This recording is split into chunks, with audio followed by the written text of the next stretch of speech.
Apakah suara saya bisa didengar ini? Bisa, Pak. Bisa, oke, ya. Baru 9 orang ya, kita tunggu 5 menit lah ya. Kita tunggu 5 menit lagi, kita mulai ya. Ya.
Baik, kita mulai aja ya. Apakah bisa dilihat untuk layar saya? Bisa, Pak. Bisa, Pak. Bisa ya? Oke, ya. Oke, terima kasih. Kita mulai. Assalamualaikum warahmatullahi wabarakatuh.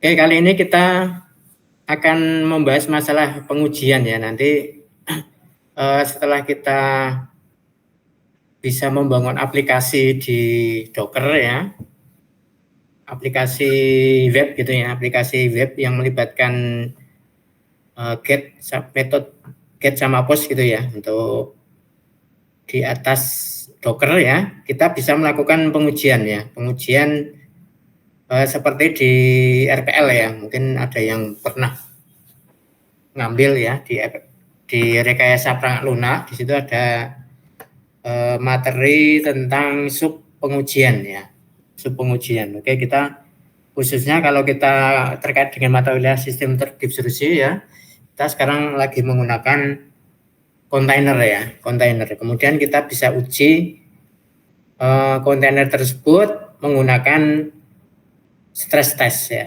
stress test ya. Oke, sebelumnya kita review dulu untuk apa itu testing ya. Oke, di sistem testing di RPL itu ada definisinya ya, ada sistem testing. Itu level pengujian di mana keseluruhan sistem yang sudah terintegrasi penuh diuji untuk memverifikasi sistem tersebut memenuhi semua persyaratan yang telah ditetapkan ya. Kalau konteksnya kita kan ada kontainer ya, jadi sebelumnya kita menggunakan virtual machine ya, di mana operating system harus diinstal satu-satu gitu ya, setiap kita menggunakan mesin gitu ya. Kemudian kita beralih menggunakan kontainer, jadi lebih ringan di sini karena memang di industri kalau menggunakan virtual machine itu memang resource-nya tinggi gitu ya. Artinya itu imbasnya kepada biaya kan, imbasnya kepada biaya. Nanti harus menanggung performan yang tinggi, otomatis biayanya juga akan tinggi. Kemudian ada teknologi yang bisa secara signifikan menekan, ini namanya teknologi kontainer ya, salah satunya adalah Docker ini ya. Nah, kontainer-kontainer tersebut bisa diorkestrasi menggunakan Docker Compose gitu ya, atau bisa juga menggunakan Kubernetes gitu ya. Oke.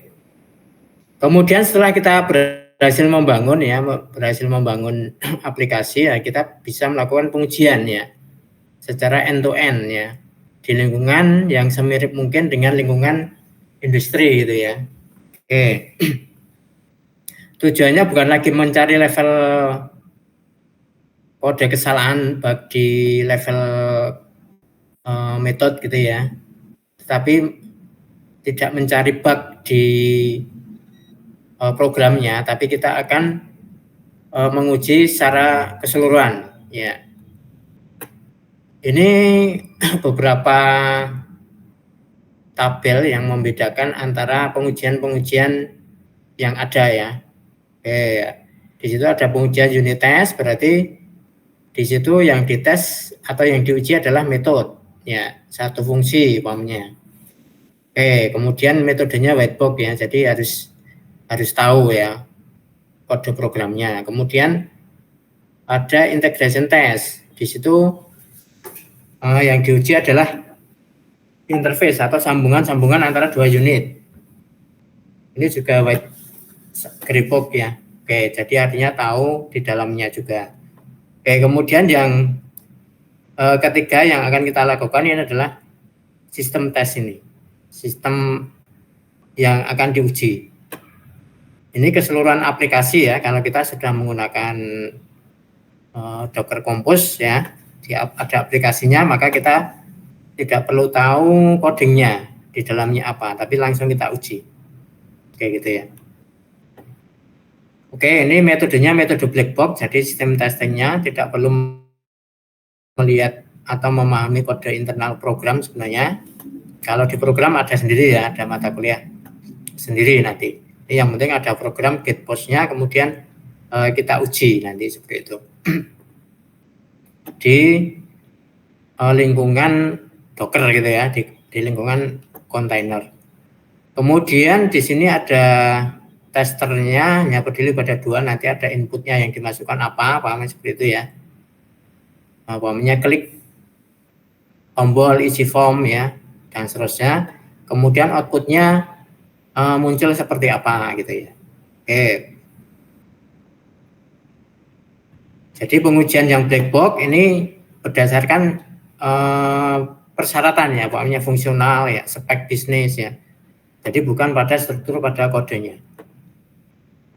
Oke, kemudian di sini sistem testing, di sini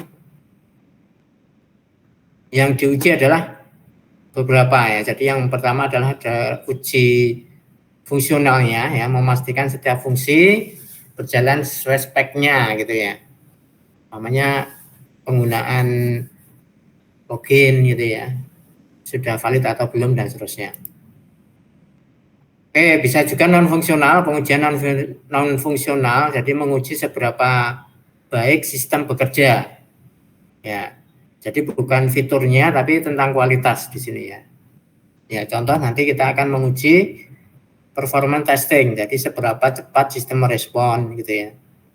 Contohnya stress test ini ya. Stress test spesifik lagi menggunakan JMeter. Ya, menggunakan JMeter. Kemudian ada lagi usability testing ini ya untuk pengguna ya. Kemudian pengguna, kemudian ada security testing ya. Pen test gitu ya, itu yang security. Ya, kemudian ada yang compatibility testing, jadi apakah berjalan di platform lain gitu ya. Oke, karena kita mata kuliahnya sistem terdistribusi ya, sistem distribusi, kemudian kita sekarang lagi membahas masalah kontainer ya, khususnya Docker ya. Maka di sini kalau tempat saya sudah membuat aplikasi untuk yang mau diteskan ya. Kalian juga nanti per kelompok bisa membuat aplikasi yang berjalan di atas Docker. Oke, yang pertama kurang lebih seperti ini ya. Jadi membuat web server ya. Nanti ada web server. Kalau di tempat saya menggunakan Nginx ya, web servernya. Nanti ini bertindak sebagai entry point. Ia akan menyajikan file HTML front end ya, dan juga bertindak sebagai reverse proxy. Jadi nanti meneruskan ke panggilan API-nya ya, ke back end. Kalau tempat saya pakai JavaScript ya. Kemudian di front end-nya menggunakan HTML ya, antar muka pengguna sederhana di browser gitu ya. Jadi berjalan di browser menggunakan tombol klik gitu ya. Oke. Kemudian di back end-nya menggunakan Node.js. Di sini akan menerima panggilan dari front end, jadi memproses dan menyimpannya ke dalam database ya. Oke, database yang digunakan adalah MongoDB ya, MongoDB. Jadi tempat data penyimpanan secara permanen. Nah, ini nanti silahkan aja, yang penting ada web server, kemudian ada front end-nya mau menggunakan apa terserah ya. Kalau saya menggunakan HTML, kemudian back-end-nya juga terserah. Nanti kalau saya menggunakan Node.js, nanti silahkan aja, bebas berkreasi. Kemudian database-nya juga silahkan mau menggunakan Redis, menggunakan SQL MySQL atau yang lain, atau MongoDB ya. Tempat saya menggunakan MongoDB. Kira-kira struktur direktorinya seperti ini ya, yang ada di dalam Docker ya, yang saya jadikan stress testnya nanti yang akan dijadikan target. Jadi nanti kalau berjalan di Docker, jadi ada Docker Compose YML ya untuk konfigurasinya. Kemudian di back-end-nya nanti ada Docker file yang akan mengorestrani ya package JSON sama server JavaScript ya. Ini ya API-nya nanti akan ditangani di sini oleh ini. Kemudian front end-nya nanti pakai index HTML ya, nanti silahkan bebas ya, bebas front end-nya. Kemudian web servernya menggunakan Nginx ya. Di sini ada konfigurasinya, default conf sama Docker file. Oke, sekitar ini ya. Jadi untuk yang Docker Compose-nya, jadi menggunakan image-image yang sudah ada ya. Tadi tinggal panggil aja di Docker Hub itu ya. Kemarin sudah untuk tugas ya. Jadi install atau membuat akun di Docker Desktop sama di Hub ya. Docker Hub-nya itu gratis ya. Nah, jadi di sini bisa dipanggil service-service-nya, image-image-nya, ya ini Nginx ya. Kemudian berjalan di 80 ya portnya. Oke, kemudian di backend-nya ada API-nya pakai Node.js ya. Kemudian MongoDB ya, MongoDB jadi database-nya menggunakan Mongo di sini, Mongo ya, menggunakan Mongo. Jadi seperti ini dipanggil oleh yang akan dia tugasnya mengorkestrasi lah, mengkoordinasi supaya lebih berjalan dengan optimal. Oke, seperti ini. Ini HTML-nya, front end-nya, ini untuk tester saja, jadi tidak begitu. Yang penting ada form-form yang untuk melakukan tes saja ya. Nah, ada ini kalau statis di front end, nanti kalau yang nanti dilempar ke back end ya, dilempar ke back end. Oke, ini membangun ini backend-nya ya untuk Node.js-nya. Jadi seperti ini, nanti untuk API-nya menggunakan 3000 nih ya. Ya. Oke, ini server API-nya ya. Jadi kalau get sama post-nya, jadi ditangani di sini. Ya, ditangani di backend ini. Oke, di backend ini. Kemudian nanti kalau simpan berarti di database ya, di MongoDB. Oke, kira-kira kalau codingannya sebenarnya nggak perlu ya. Kalau mau ngetes nggak perlu, tapi ini harus dibuat, kalian buat kelompok ya, dibuat kelompok agar ada yang diuji, ada yang ditargetkan untuk di testing. Oke, ini untuk paket JSON-nya ya, untuk paket JSON-nya. Oke, kemudian ini web servernya Nginx ya. Oke, ini biasa ya sudah kalian. Oke, tampilannya kira-kira seperti ini nanti ya, kira-kira seperti ini nanti kalian menyesuaikan saja. Di sini ada metode get sama post ya. Di sini membuat user baru, kemudian ada nama ya, ada email, kemudian buat user ketika berhasil nanti akan bertambah ya. Kemudian ambil user nanti akan disimpan ke dalam database ya. Oke, ini ambil user, ini ambil semua user dari database ditampilkan ke sini. Oke ya.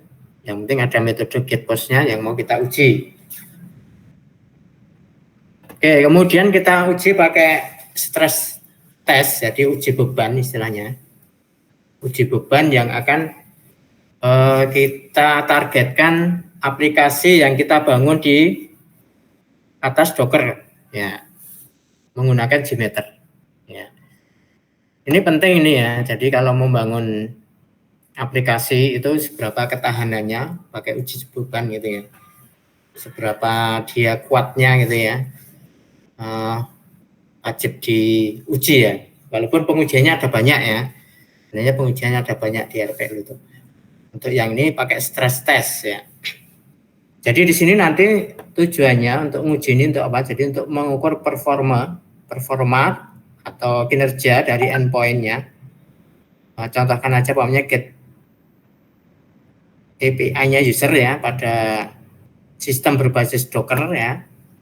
Compose yang mengorkestrasi Nginx ya, Node.js sama MongoDB ya. Yang digunakan adalah ini, Apache Jmeter ini. Jadi mengidentifikasi, tujuannya nanti mengidentifikasi bottleneck sistem ya. Nanti ada selain ini, maksudnya selain Jmeter ini, kita juga bisa mengobservasi ya, pakai perintah docker statistik ya. Jadi di situ nanti akan ada penggunaannya berapa persen menggunakan memori sama menggunakan prosesor. Oke, jadi ini untuk menjalankan Docker Compose-nya di Windows ya, atau berjalan di Linux juga tidak masalah ya, atau di Mac nggak masalah. Intinya di sini di terminal bisa diketikkan Docker Compose up ya. Oke, kemudian dia akan berjalan. Oke, setelah dijalankan, setelah semuanya berjalan seperti yang diharapkan, maka kita bisa memverifikasi poin yang mau kita uji ya, umpamanya cek get HTTP localhost ya, API usernya apakah sudah oke belum. Kalau statusnya 200 berarti sudah oke gitu ya. Tapi kalau belum status 200 berarti masih ada kendala. Nah, ini dipastikan dulu sebelum diuji. Kemudian nanti kalian bisa mendownload software Apache JMeter ini. Ya, jadi silakan di-download di webnya nih JMeter apache.org, nanti menyesuaikan yang kalian sesuaikan dengan OS-nya gitu ya. Oke, kalau di Windows nanti ada instalan ya, kemudian dicari bin-nya, kemudian JMeter.bat. Nanti akan diklik 2 kali, nanti akan otomatis nanti menampilkan user GUI-nya. Oke, nanti yang bisa dikonfigurasi dari JMeter itu dibuat rencana tesnya dulu ya. Ya, rencana tesnya dibuat dulu. Jadi umpamanya ini create grup umpamanya 10 user, berarti nanti 10 user nanti yang akan diuji ya. Kemudian HTTP request-nya nanti diarahkan ke yang mau diuji, umpamanya kita mau menguji get-nya ya kan. Kemudian nama servernya localhost, nanti API-nya user gitu ya, nanti bisa disesuaikan. Kemudian untuk constant throughput timernya nanti bisa di variasi ya, nanti bisa mulai dari 50 request per second ya. Jadi nanti bisa mulai di 50, kemudian 100, 150, 200, ini bagaimana beban ketika diakses tiap detik ada sekian gitu ya. 50, 100, 150, 200 dan seterusnya. Kemudian ini dipastikan untuk memastikan bahwa HTTP-nya oke tadi 200 ya, kode 200 itu sudah kode 200. Kemudian setelah itu summary-nya ya, di listernya nanti dicentang seperti ini. Jadi summary report ini nanti akan menghasilkan hasil dari uji ya, dari hasil uji kemudian disimpan dalam laporan. Ini yang mau kita masukkan dalam tabel dan kita analisa nanti. Jadi ada summary report ya, bisa dilihat agregat reportnya, kemudian bisa juga dilihat dari grafik ya, ada grafis. Oke, untuk yang kedua, uji yang kedua nanti kita bisa menggunakan Docker stat gitu ya. Jadi nanti kita bisa mengamati penggunaan dari image tersebut ya. Ya, image-nya dari NGX ya, kemudian Node.js, kemudian MongoDB, nanti berapa banyak dia mengkonsumsi prosesor sama memori gitu ya. Jadi mana yang bottleneck menghabiskan memori, mana yang tidak. Jadi kita bisa memberikan treatment nanti ya, bisa memberikan treatment yang tepat ketika berbasis dari data. Oke. Nanti setelah hasil uji selesai, nanti kita bisa melakukan pengisian data seperti ini. Jadi RPS-nya tadi bisa kita variasikan. Jadi mulai dari 50 ya, 100, 150, 200 dan seterusnya. Kemudian respon time-nya bagaimana? Jadi kalau diuji 50 ya, request per second, responnya seperti apa? Ya, error rate-nya berapa ya? Kemudian throughput-nya berapa? Jadi dari 50 itu yang direspon berapa? 49 atau 47 atau 30 dan seterusnya. Ini juga sama ya. Ketika request per second-nya itu dinaikkan, maka respon time-nya gimana? Stabil atau tidak? Semakin lama atau semakin cepat gitu ya. Kemudian error rate-nya berapa? Kemudian throughput-nya yang bisa dilayani dari 100 ini berapa gitu ya. Dan seterusnya ya. Jadi dari sini nanti kita bisa menganalisa. Jadi aplikasi yang berjalan di Docker tersebut dia mulai tidak stabil atau mulai oleng gitu ya, atau stabil di RPS berapa gitu ya. Oke, jadi di situ nanti ada titik jenuh sistem terjadi saat error rate mulai muncul atau respon time-nya meningkat ya. Jadi semakin lama maksudnya ya, ketika usernya banyak, ininya seperti itu ya, requestnya banyak, kemudian respon time-nya lama gitu ya, meningkat drastis. Nah, itu nanti akan ada yang dinamakan titik jenuh gitu ya, titik jenuh. Kemudian nanti tandai RPS yang maksimum, yang masih stabil. Jadi dia masih stabil kalau RPS-nya di request per second berapa. Nah, jadi seperti itu. Kemudian yang kedua ini analisis berdasarkan penggunaan memori sama RAM. Memori RAM ya, atau RAM atau prosesor ya, atau CPU ya. Ya, CPU atau RAM gitu ya maksudnya ya. Jadi dua-duanya nanti bisa terlihat di sini. Kita dengan mematikan Docker start gitu ya. Di sini nanti tiap kontainer itu, kontainer web, Nginx gitu ya. Ya. Nginx ya. Nginx-nya nanti menggunakan prosesor berapa, menggunakan memori berapa.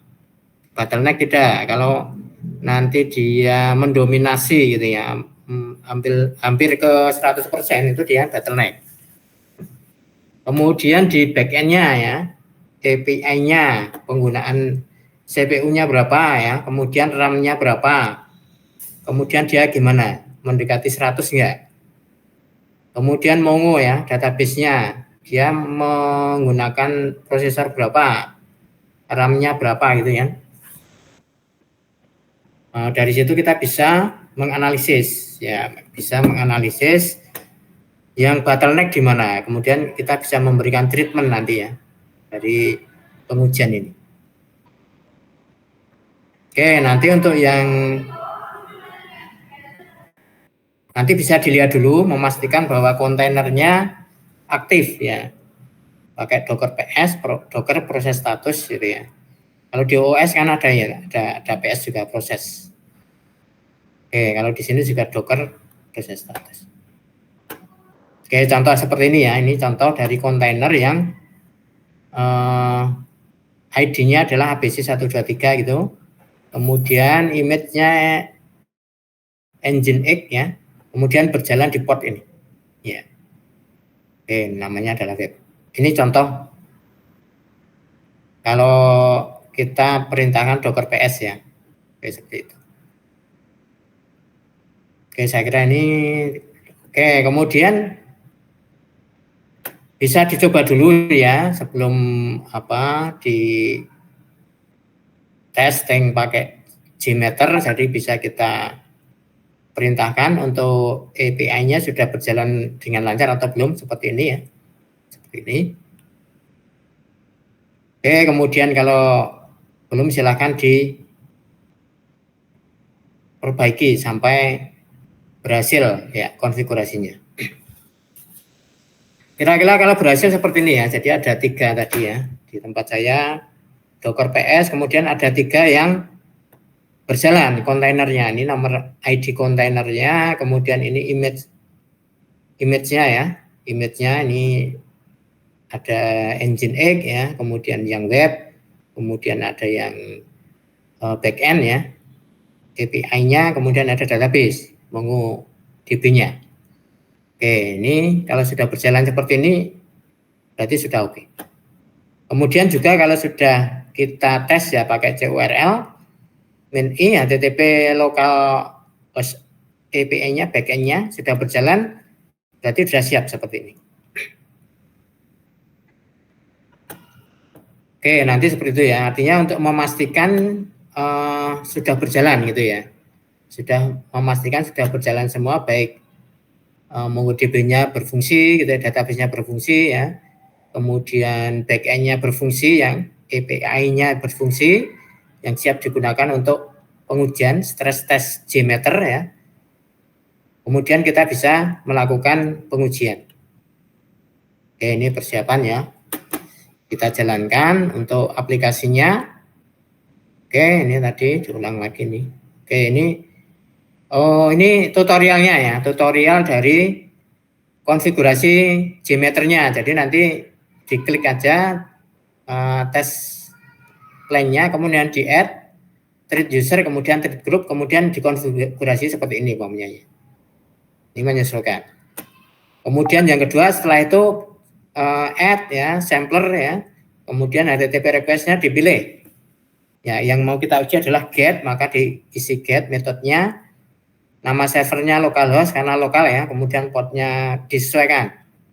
Ya, masing-masing gunakan apa ya, disesuaikan dengan konfigurasinya. Umpamanya port 8080 ya, path-nya API user, maka disetting juga, disesuaikan ya. Kemudian settingan berikutnya HTTP header manager ya, ini juga harus dikonfigurasi ya. Nanti ada menu treat group, kemudian add config element. Kemudian HTTP header-nya bisa diisi dengan SAP application JSON. Kalau tempat saya ini ya, ini pakai JSON soalnya content type-nya pakai application JSON. Ini menyesuaikan, jadi harus dikonfigurasi. Kemudian ini timernya ya, ini timernya yang tadi. Yang ini bisa diubah-ubah tadi. Jadi di constraint throughput timernya ya, nanti di add timer constant throughput timernya nanti bisa diubah-ubah. Jadi mulai dari 50. Ini karena dikalikan 60 ya. 60 jadi kalau 50 berarti kalikan 60 ya. Kalau 100 berarti kalikan 60. Ini berarti 6.000. Itu yang hitungnya ya. Ya. Oke, jadi kalau 100 berarti 6.000, kalau 200 berarti kalikan 60 gitu ya. 250 kali 60 gitu ya. Oke. Seperti itu ya. Jadi kalau 50 ini dikalikan 60 jadi 3.000 ya. Kalau 100 RPS 100 RPS itu berarti kalikan 60 ya. 6.000. Oke, yang kita setting adalah 50 RPS-nya aja nih. Yang kita setting RPS-nya 50, 100, 150, 200, 250, 300 dan seterusnya. Kita amati. Oke, ini assertion-nya ya. Jadi untuk memastikan kalau sudah oke ya 200, kalau 200 sudah oke. Oke, kemudian di listener-nya ini ketika sudah selesai maka kita bisa memilih group add listener, kemudian summary report-nya. Jadi untuk laporannya yang kita butuhkan nanti untuk dianalisa ini. Dicentang aja ini ya, summary report, aggregate report, sama response time graph-nya. Oke, ini contoh ya. Jadi kalau untuk pemantauan penggunaan memori ya, penggunaan prosesor ini karena ada 3 image ya tadi, ada 3 kontainer. Maka di sini ada backend ya, kemudian ada yang web, kemudian ada database. Ya, kemudian nanti diamati. Jadi masing-masing kontainer tersebut dia menghabiskan memori sama prosesor berapa persen. Ya. Jadi ketika istilahnya mendekati 100%, ya dia berarti bottleneck, intinya seperti itu. Oke. RAM juga sama ya. Jadi nanti bottleneck nanti ditandai dengan lonjakan yang tajam, gitu ya, atau saturasi. Biasanya kalau sudah dinaikkan RPS-nya nanti akan ketahuan. Ya, ini kalau yang di sini ya, jadi tetap kita jalankan ya, J-meternya tetap kita jalankan, kemudian diamati penggunaan CPU-nya, ya gitu ya. Jadi ini berkaitan dengan yang tadi, uji beban tadi. Karena di J-meter nggak kelihatan ya, nggak kelihatan penggunaan CPU RAM-nya. Makanya dilihat ketika dijalankan bisa menjalankan ini. Oke, ini tadi ya. Jadi RPS-nya bisa dinaikin bervariasi. Dia akan tahan pada RPS berapa gitu ya. Kemudian di sini nanti akan ada respon time, errornya berapa, throughputnya berapa.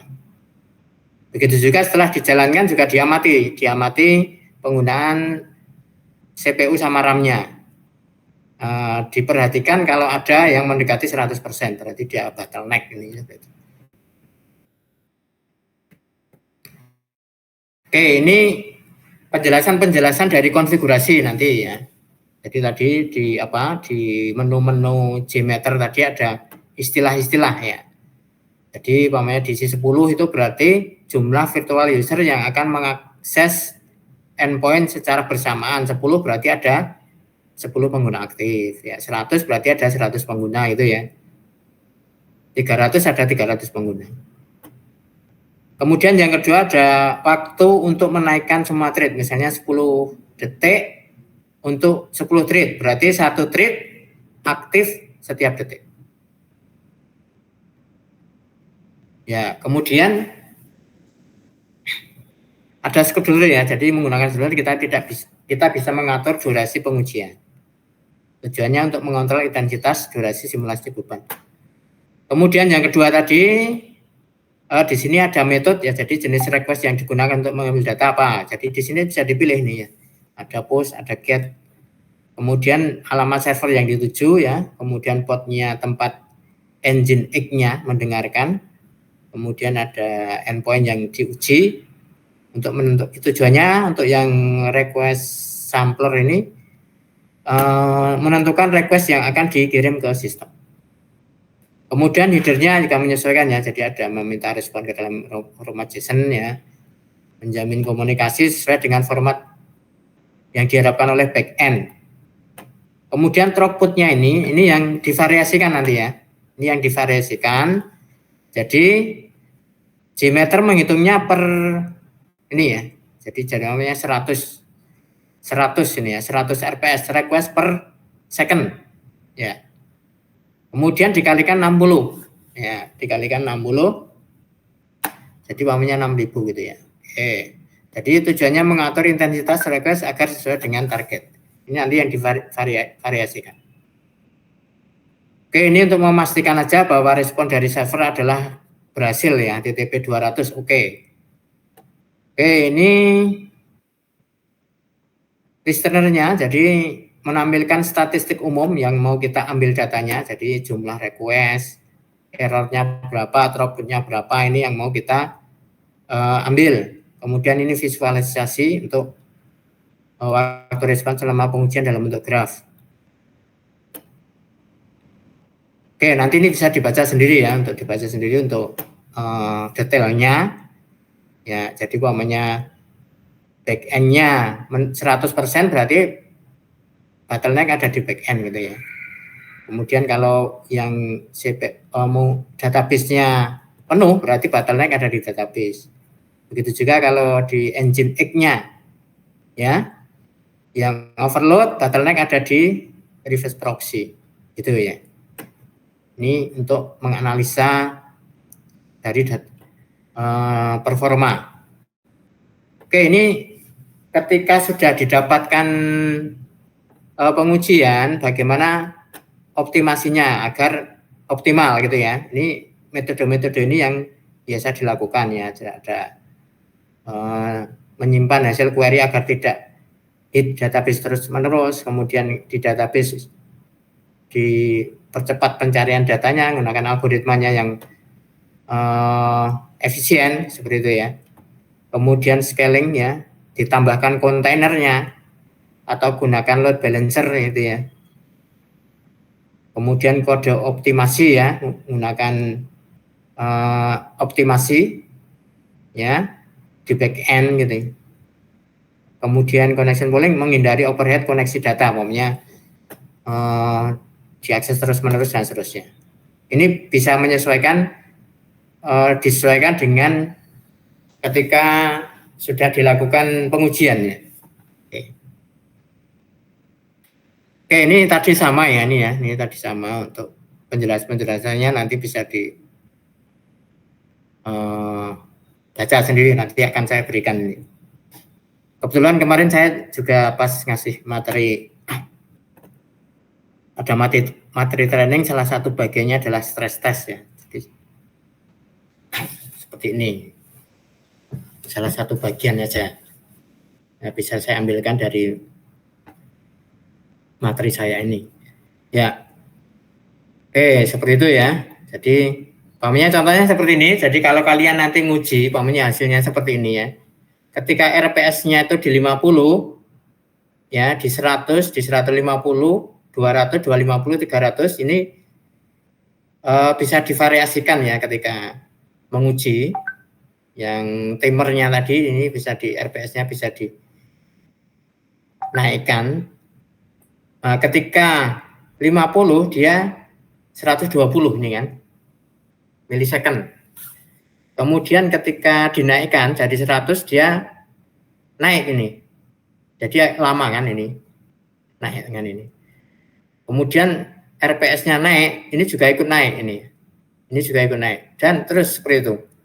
Trennya naik ini. Ketika request per second-nya dinaikkan, dia akan naik. Artinya performanya akan turun.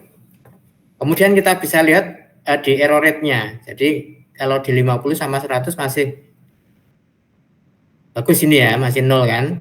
Tapi mulai di 150 dia mulai error rate-nya mulai naik ini ya. Mulai oleng nih ya. 02, 1,5, 58, 12, 3 ini. Ya kan? Berarti dia sudah nggak stabil di sini. Kemudian throughput-nya dia juga dari 50 dia dilayani 49, bagus kan? Dari 100 dia 99,6 gitu ya. Oke, masih oke. 150 dia 148. Sudah mulai turun ya nih ya. Dari 200 dia 195 kan? Ya, sudah mulai turun ini. Dari 250 dia 240 kan, dan seterusnya. Ini mulai bottleneck di sini kan? Ya, jadi mulai 200 RPS, jadi mulai bottleneck muncul ini. Ini banyak error dan seterusnya. Jadi yang masih stabil adalah 50 sampai 100. Jadi seperti itu ya. Jadi berarti aplikasi ini berjalan stabil ya, masih stabil di RPS 100 gitu ya. Oke, jadi nanti sebenarnya seperti itu. Kemudian yang kedua, ketika dijalankan tadi kita amati penggunaan prosesor sama RAM-nya. Gitu ya. Jadi umpamanya kontainer webnya penggunaannya berapa? Umpamanya di sini ya. Umpamanya ini contoh aja ya, untuk contoh umpamanya back-end-nya atau API-nya menggunakan 98%, umpamanya gitu.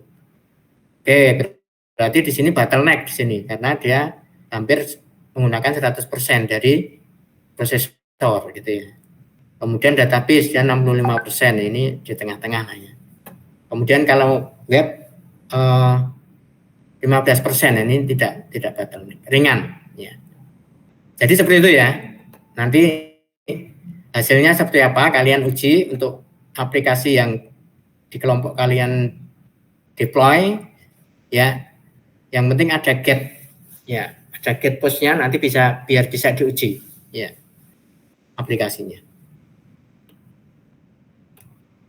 Oke, saya kira seperti itu. Ini untuk contoh aja. Oke, nanti seperti ini ya. Jadi GUI-nya seperti ini nanti.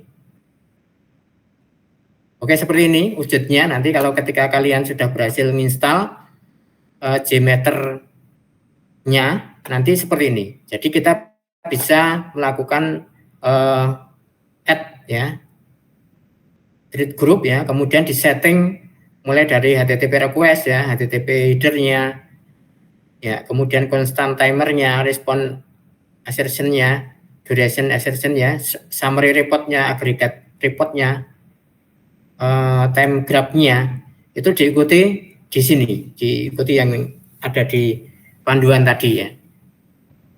Atau kalau enggak, silakan di AI ya. Jadi silakan menggunakan ChatGPT, Gemini atau yang lain ya. Kode AI silakan di situ juga sama aja. Ini intinya silakan yang menurut kalian membuat paham itu silahkan ya, bebas. Yang penting kalian paham, intinya seperti itu sebenarnya.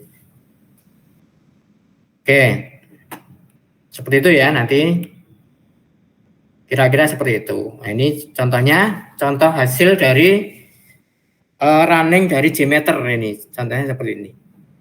Ini agregatnya ya, jadi di sini ada totalnya, kemudian ada average-nya ya, ini ada throughput-nya, ini yang mau bisa dimasukkan dalam tabel. Ini grafiknya, jadi respon time grafiknya juga bisa dilihat dari kita selama pengujian seperti apa. Oke, saya kira seperti itu ya. Oke, tugasnya berikutnya adalah setelah membuat aplikasi selesai, nanti tugas berikutnya adalah ini, menguji,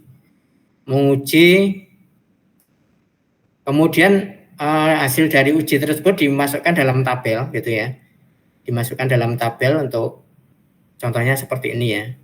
Ya, kemudian dianalisa, diberi keterangan kira-kira stabil atau seperti apa ya. Kalian amati, kemudian kalian simpulkan. Kemudian cara mengisi tabel dari JMeter ke tabel ya. Ini seperti ini, jadi di average response time-nya nanti dimasukkan ke kolom average gitu ya. Error rate-nya di kolom error gitu ya. Throughput-nya di throughput ini. Seperti ini. Ini diisikan ke dalam baris-baris tadi, tabel-tabel tadi seperti ini. Oke, ini cara inputnya tabel ya, umpamanya RPS-nya 200, berarti kontainernya dan seterusnya seperti ini. Nanti bisa di tabel. Oke, silahkan untuk tugas berikutnya.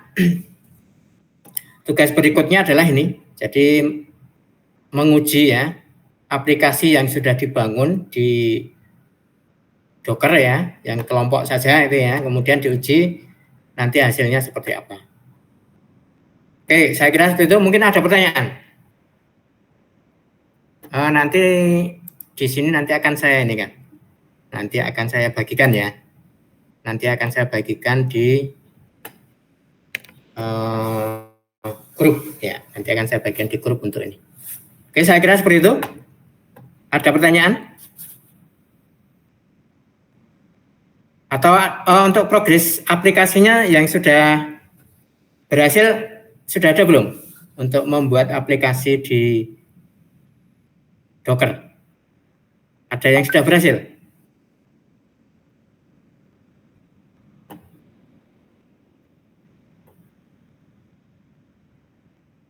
Halo, apakah Mbak Inggreni? Mungkin nanti bisa didata ya Mbak Inggreni ya. Apakah ada kesulitan untuk membuat aplikasinya? Gitu ya? Baik, Pak. Oke, nanti saya minta laporannya aja untuk hari Kamis ya. Untuk hari Kamis. Kelihatannya prodi yang S2 itu mau ada akreditasi itu ya, jadi ada persiapan akreditasi, jadi oke ya, kelihatannya nanti laporan aja ya, nanti dilaporkan aja nanti mana kelompok-kelompok yang sudah berhasil, mana yang belum. Jadi kalau yang belum nanti kita pandu untuk membuat aplikasinya di Dockernya. Kalau kesulitan ya, nanti kalau sudah bisa yang nggak masalah. Tapi yang mungkin ada kesulitan nanti kita pandu ya, bisa saya atau temannya juga boleh ya. Oke, nanti bisa juga saya contohkan untuk kode program yang dari saya. Nanti bisa kalian coba ya, kemudian di Gmeter juga bisa. Oke, saya kira seperti itu. Terima kasih ya. Ini sudah hampir 4:30 labnya, sudah mau ditutup ini.